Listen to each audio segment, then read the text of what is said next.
आउँदामा त भक्क नै छुट्यो नि हौ अनि सासू सासू चाहिँ त अब त्यस्तै हो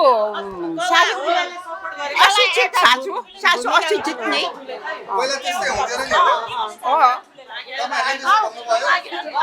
पढ्यो धेरै राम्रो लाग्यो गौथलीको केटा पनि राम्रै अभिनय गर्दो रहेछ होइन अभिनय राम्रो अनि अब सासू त त्यस्तै त होइन अब अभिनय देखायो अशिक्षित देखायो नि सासू है त्यसो चाहिँ सासू राम्रो होस् त्यस्तो कस्तो लाग्यो तपाईलाई एकदम राम्रो लाग्यो राम्रै लाग्यो हामी बुढाबुढीलाई पनि त्यो राम्रो छ भनेर सुनेर आएको हौँ होइन जे होस् राम्रो छ धन्यवाद छ कलाकारहरू सबैलाई है ल हस् कला विशेष गरी कलाकारहरूलाई राम्रो जे होस् नेपाली फिल्म राम्रो बन्न थालेको छ खुसी लाग्यो होइन सबैलाई धन्यवाद छ एकदम राम्रो के लाग्यो मन पर्यो सबै कुरा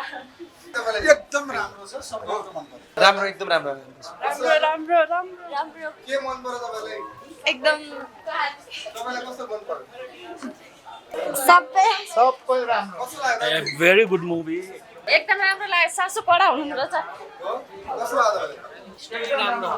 राम्रो लाग्यो स्टोरी राम्रो छ हजुर एकदम राम्रो लागेको छ के मन पर्यो हजुर के मन पर्यो विशेष गरी फिल्ममा चाहिँ जे होस् अब बच्चाहरूले पढ्नुपर्छ राम्रोसँगले होइन त्यही हो अब सासूले बुहारीलाई पनि एकदम माया गर्नु पर्यो हजुर त्यो दुईचोटि हेऱ्यो अब फेरि एकचोटि आउनु पर्यो है ल धन्यवाद सबै एकदम राम्रो छ कस्तो लाग्यो तपाईलाई राम्रो छ धन्यवाद कस्तो लाग्यो तपाईलाई राम्रो लाग्यो भन्ने राम्रो छ एकदम राम्रो एकदम राम्रो छ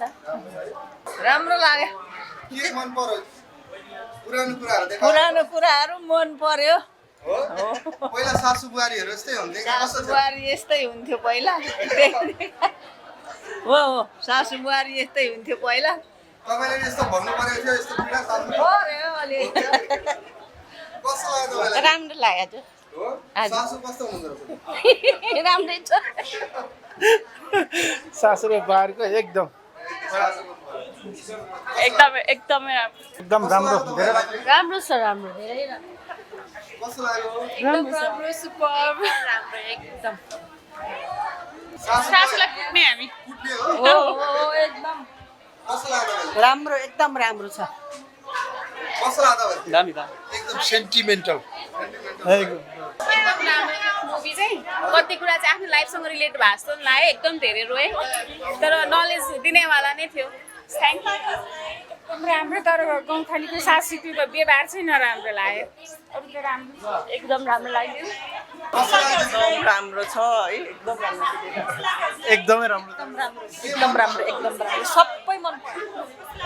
राम्रो लाग्यो दामी एकदम राम्रो छ एकदम राम्रो कति वर्ष पुग्नु पर्यो कति साले तपाईँ कति वर्ष मलाई थाहा छ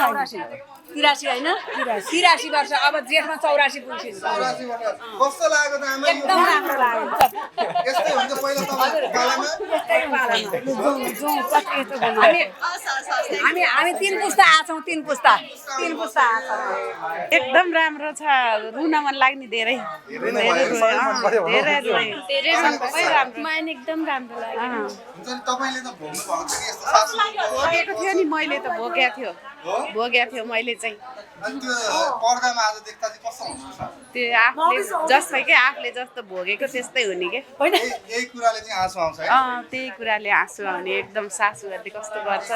आज मेन गाउँथली हुनुहुन्न उहाँ भए कस्तो हो यो भन्न रमाइलो हुन्छ धेरै रमाइलो हुन्थ्यो धेरै के भन्न चाहनुहुन्छ यो कलाकारहरूलाई एकदम राम्रो छ भनेर फेरि पनि हेर्न आउनुहुन्छ यो फिल्म धेरैजना त दोहोऱ्याइ तेह्रै हेर्दै हुनुहुन्छ अब भ्याए भने आउनु पर्ला हो के भन्नुहुन्छ तपाईँ एकदम राम्रो छ धेरै राम्रो छ हो अरूलाई पनि हेर्न भन्नुहुन्छ यो फिल्म हाम्रो घरमा त अब दाइ मात्र बाँकी हेर्न अरू सब पालो पालो गरेर आएको कतिजना 6 जना छन् 6 जनामा 5 जनाले हेरिदिन्छ हेरिसक्नु पालै पालो गरेर आएको मैले पनि त्यस्तै दुःख पाएको भएर असाध्यै रुन मन लाग्यो मलाई त हो मैले मेरो पनि त्यही हो पहिला बिहे भएको गाउँघरकै त्यही हो मेरो तपाईँले पनि त्यस्तै दुःख गर्नु हो कस्तो लाग्यो मुभी चाहिँ बेस्ट छ हो के मन पर्यो विशेष यो फिल्म किन हेर्नै पर्छ भन्छ नि त सबैले अहिले हुन्छ नि यसको चर्चा छ किन चाहिँ हेर्नुपर्छ यो फिल्म? यो मुभीमा चाहिँ सुरुमै इमोसनल बनायो होइन मुभीले चाहिँ अनि मुभीले चाहिँ स्टडी प्लस अनि घरको काम यताउति सबै सँगै लैजानुपर्छ फ्लोमा मस्ट धेरै चाहिँ स्टडीलाई फोकस गर्नुपर्छ भन्ने चाहिँ यो मुभीबाट भयो चाहिँ यो मुभी चाहिँ बेस्ट छ सबैले हेर्नुपर्छ एकचोटि अहिलेको जेनजी पुस्ताहरूले हेर्नुपर्छ पर्दैन पर्छ एकदम पहिलाको कुराहरू चाहिँ सबै थाहा पाइयो नि त अहिले हामीलाई थाहा थिएन नि त धेरै कुराहरू सो धेरै राम्रो छ अनि रुवाउँदा पनि रहेछ रुवाउँछ म त सुरुबाटै रोएँ मेरो आँखाले नै देखिन्छ नि त कतिचोटि रुनु पर्ला धेरै रोएँ बिचबिचमा चाहिँ हँसाउने पार्टले चाहिँ एउटा दुईवटा पार्ट बिचबिचमा चाहिँ हाँसेँ नत्र भए मस्ट चाहिँ धेरै चाहिँ रोएँ म हो यो पछिल्लो समय हुन्छ नि परान पूर्णबहादुरको सारङ्गी जस्ता फिल्महरू धेरै बनिरहेको थिए हजुर यो फिल्म पनि त्यही लेभल हो अझ माथि हो के भन्नुहुन्छ त्यो चाहिँ हेरिनँ मैले अगाडिको सारङ्गी चाहिँ तर यो हेर्दा चाहिँ मलाई एकदम धेरै नेपाली मुभी भएर चाहिँ एकदम मन पर्यो अब यसको पार्ट 2 चाहिँ आउनुपर्छ फेरि हस् थ्याङ्क यू हस् हस्